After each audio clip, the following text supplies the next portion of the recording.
Today we are discuss about the next topic that is image tag attributes। ठीक है, इसमें हम discuss करेंगे जब हम क्या करते हैं, कोई भी इमेज को इंसर्ट करते हैं।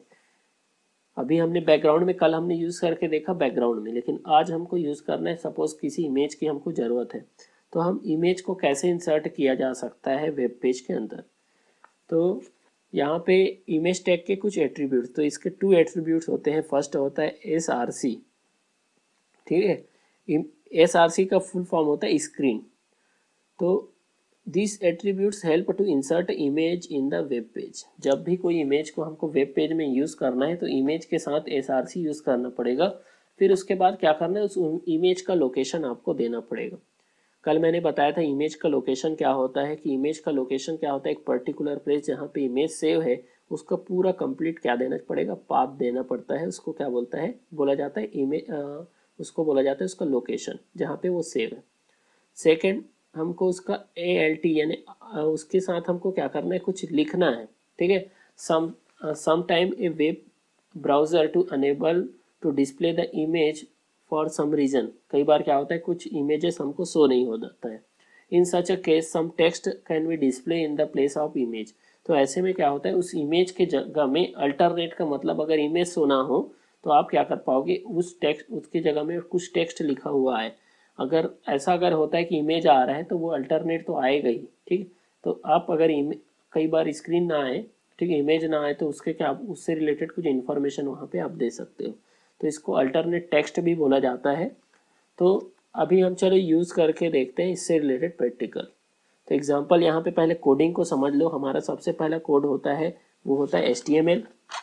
देन उसके बाद HTML के बाद सेकंड जो कोडिंग होता है वो होता है हेड। देन हेड के बाद आता है टाइटल। ठीक, टाइटल में हमने क्या दिया, example to demonstrate use of image tag attributes. Image tag के एट्रीब्यूट्स के बारे में हम क्या कर रहे हैं, अभी वेब पेज बना रहे हैं। देन हेड टैग को क्लोज कर दिए। फिर उसके बाद बॉडी बिजी कलर येलो, फिर टेक्स्ट कलर ग्रीन। इसमें बताने की बात नहीं है, कल हमने डिस्कस किया था कि बॉडी बिजी कलर यानी आप बैकग्राउंड का कलर क्या देना चाह रहे हैं, तो यहाँ पे हो जाएगा उसका कलर येलो और टेक्स्ट का कलर ग्रीन। फिर उसके बाद आते हैं इमेज SRC। हम एक इमेज इंसर्ट करना चाह रहे हैं। सपोज कोई फ्लावर का एक इमेज है, यहाँ पे कुछ गलत लिखा हुआ है स्पेलिंग, तो फ्लावर, तो सबसे पहले क्या करना पड़ेगा, इमेज SRC, फिर वो फ्लावर का लोकेशन देना पड़ेगा।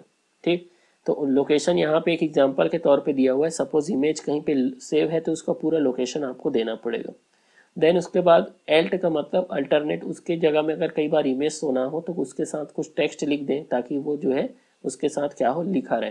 ठीक, और साथ ही साथ आप क्या करना चाह रहे हो कि उस इमेज के बाद कुछ अगर आप लिखना चाह रहे हो तो this is the story of flower. तो ऐसा आप अगर कुछ भी लिखते हैं तो वो क्या हो जाएगा, इमेज के बाद लिखा हुआ आएगा। फिर उसके बाद बॉडी टैग क्लोज, देन उसके बाद HTML टैग क्लोज। ठीक, तो इस तरीके से आप क्या कर पाएंगे। अब एक चीज़ यहाँ पे याद रहे आपको कि इमेज SRC आपको जिस टैग को क्लोज करने की ज़रूरत ना हो। ठीक, तो यहाँ पे भी हम इमेज SRC जो टैग है उसको क्लोज करने की ज़रूरत नहीं है। ठीक, तो इस तरह से आप इसको बोल सकते हैं, ये भी क्या है, एक एम्प्टी टैग है जिसमें हमको इमेज टैग को क्लोज करने की ज़रूरत नहीं। ठीक, हमने बताया था जिस टैग को क्लोज करने की जरूरत ना हो वो क्या कहलाता है, एम्प्टी टैग कहलाता है। तो इमेज SRC भी क्या है, इमेज टैग क्या है, IMG टैग भी क्या है, कि एक एम्प्टी टैग है। अब चलिए आगे देखते हैं, इसी का प्रैक्टिकल हम यूज़ करके देखते हैं। तो मैंने एक डॉक्यूमेंट बनाया है। ठीक, वहाँ से क्या कर लेता हूँ, हमारा प्रैक्टिकल नंबर 3 है, कल हमने प्रैक्टिकल 2 करके देख लिया था। एक प्रैक्टिकल 3 करके मैंने फाइल बनाया है। ठीक, तो यहाँ पे इसको क्या कर लेता हूँ, Ctrl+C से कॉपी कर लेता हूँ और इसको ले लेता हूँ नोटपैड में।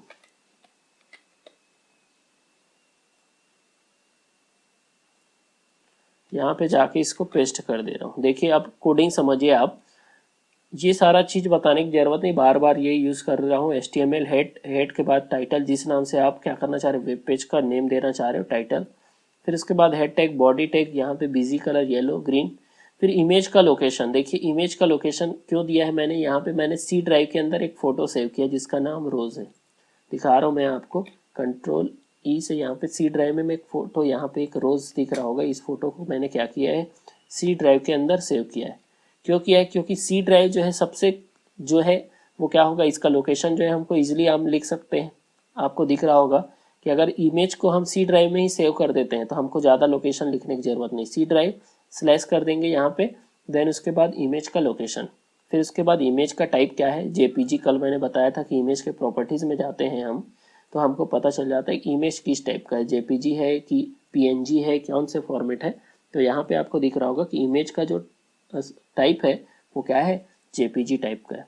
ठीक, तो यहाँ से हम इमेज का लोकेशन क्या कर देंगे, दे देंगे। देन उसके बाद अल्टरनेट आप यहाँ पे फ्लावर, और यहाँ पे this is the story of flower जो लिखा हुआ है वही सेम चीज़ मैं यहाँ पे लिख दिया। अब इसको क्या करते हैं, सेव करते हैं। तो सेव एस में जाएंगे, देन डेस्कटॉप में सेव कर देते हैं, किसके नाम से, प्रैक्टिकल 3 के नाम से।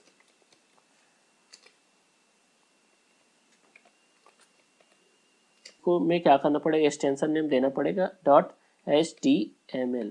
ठीक, फिर उसके बाद इसको सेव करोगे डेस्कटॉप में। तो सेव करते हैं डेस्कटॉप में, तो यहाँ पे कुछ एरर मैसेज आ रहा है।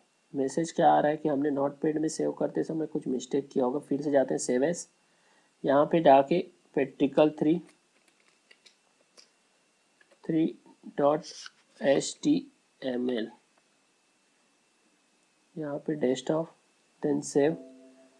सेव में जा रहे हैं तो क्या कोड आ रहा है कि this file content the character of Unicode, फिर भी ओके करके देखते हैं।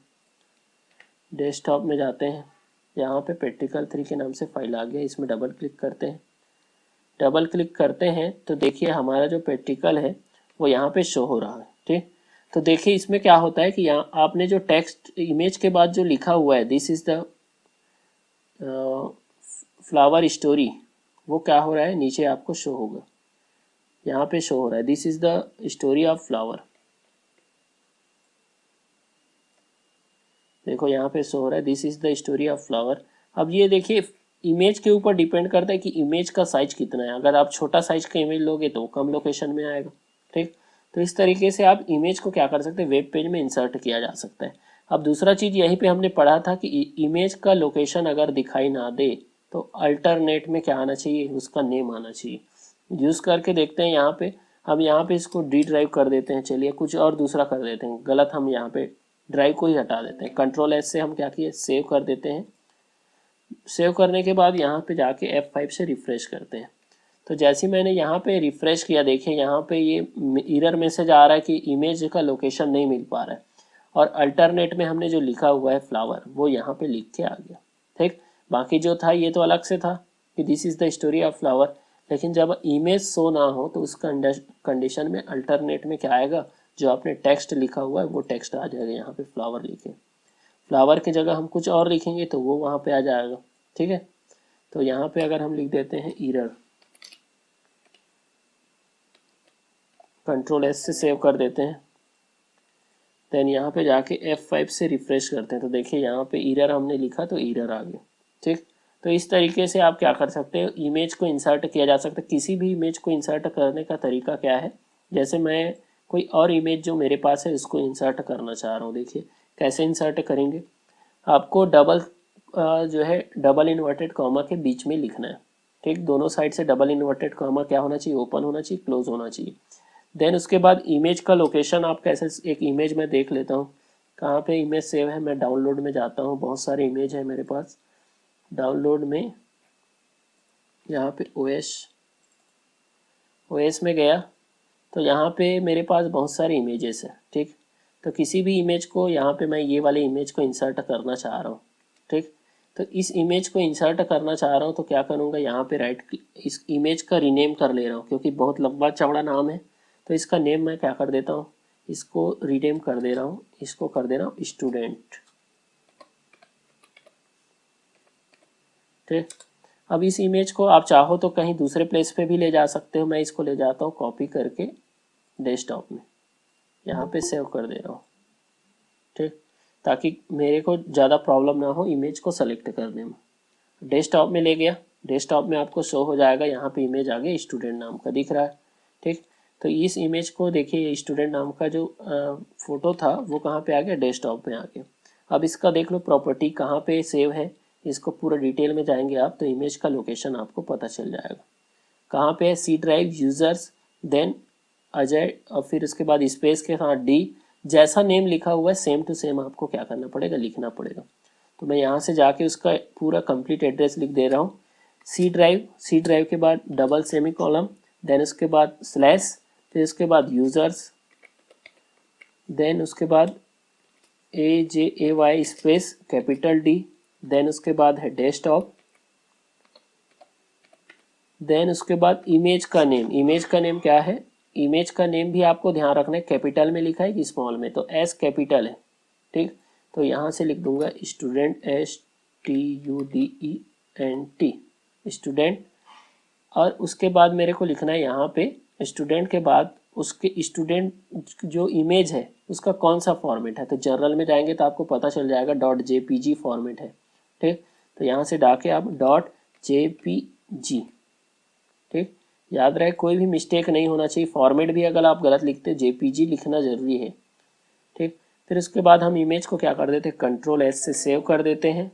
सेव करने के बाद हमने जो वेब पेज बनाया है वहाँ पे जाके क्या करते हैं, रिफ्रेश करके देखते हैं F5 से।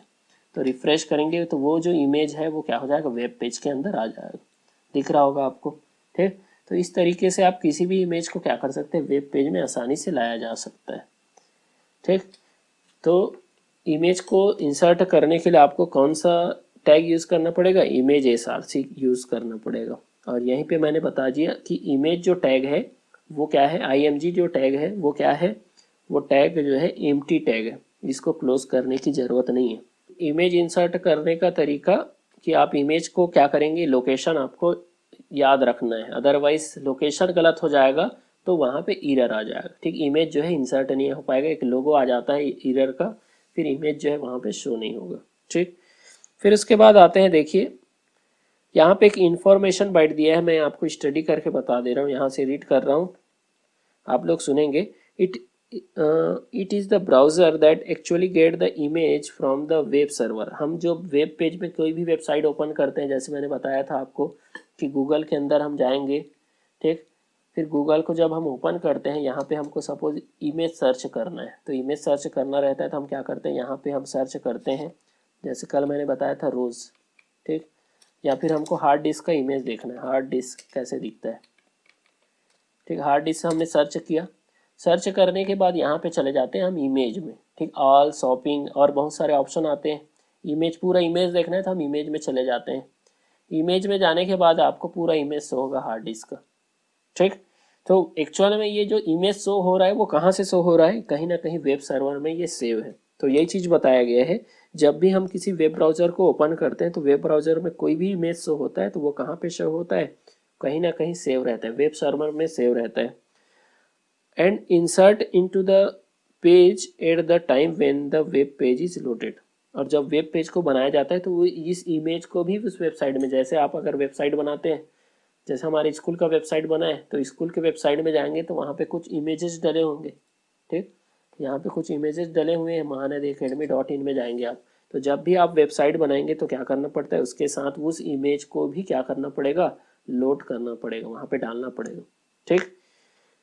Therefore, for the image, location should be always the corresponding to the path mentioned into the SRC attributes। और इमेज के लोकेशन को लिखने के लिए आपको क्या करना पड़ेगा, इमेज के साथ जो है SRC लिखना जरूरी है, जिससे इमेज का लोकेशन क्या हो जाता है, पता चल जाता है। जैसे स्कूल का वेबसाइट यहाँ पे है तो इसमें आप देखेंगे इमेज, तो इस इमेज को क्या किया गया होगा, वेबसाइट में डाला गया होगा, ठीक।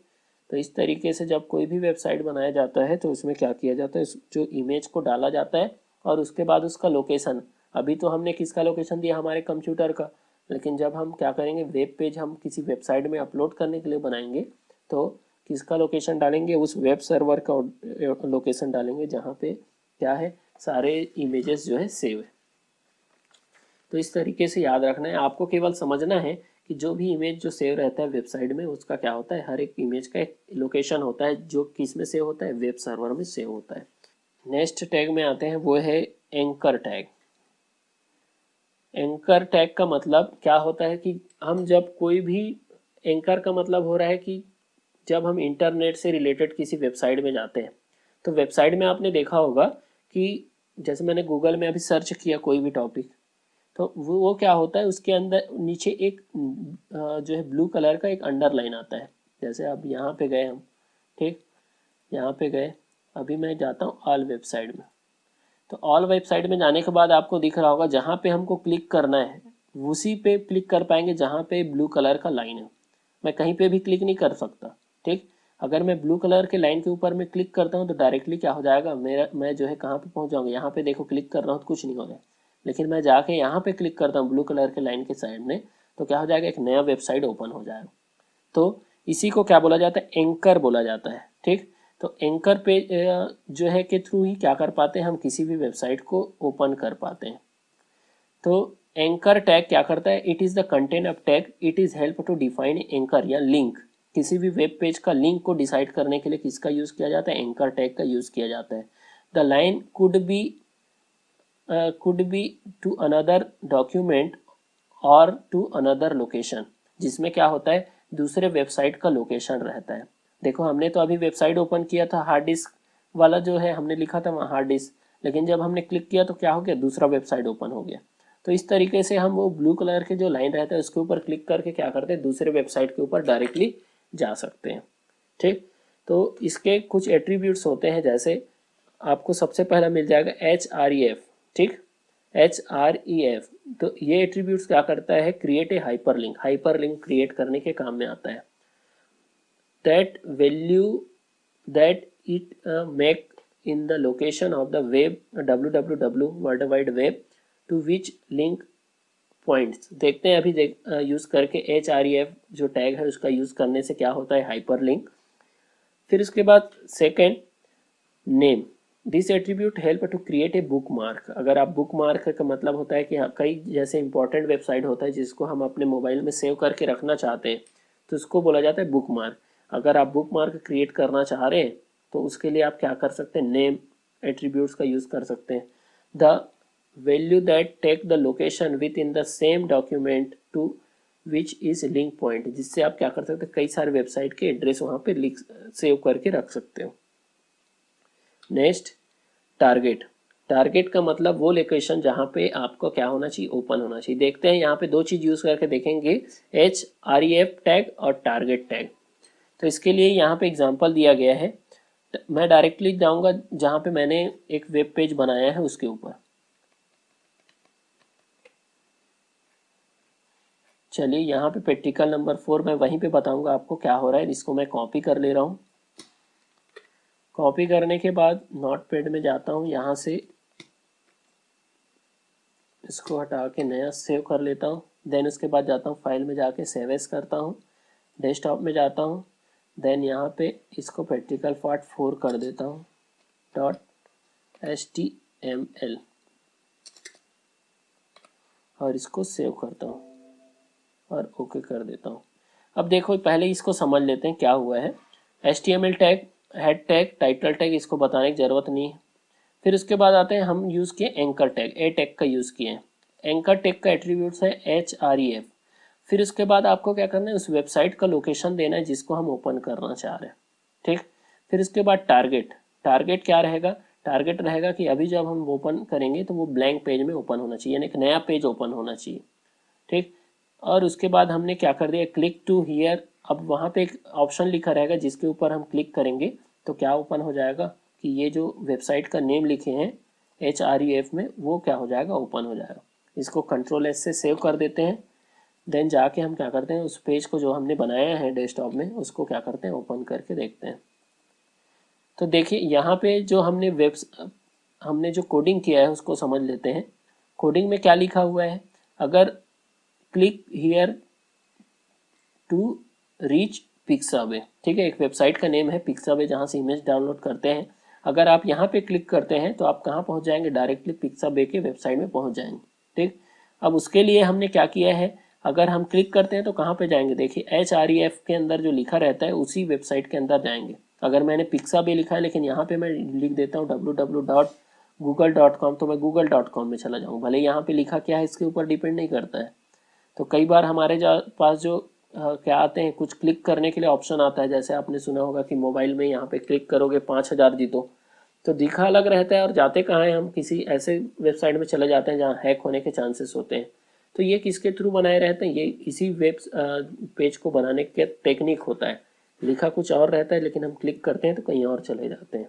ठीक, तो इस तरीके से क्या किया जाता है कि आपको क्या करना है, HREF में उस वेबसाइट का नेम लिखना है जहाँ पे जाना है, और टारगेट का मतलब कि आप इसी पेज में ओपन होना चाह रहे हैं कि नए पेज में। तो हमको क्या करना है, नए पेज में ओपन होना है, तो मैं यहाँ पे क्लिक करूँगा। जैसे ही क्लिक करता हूँ मैं पिक्साबे के वेबसाइट में चला जाऊँगा।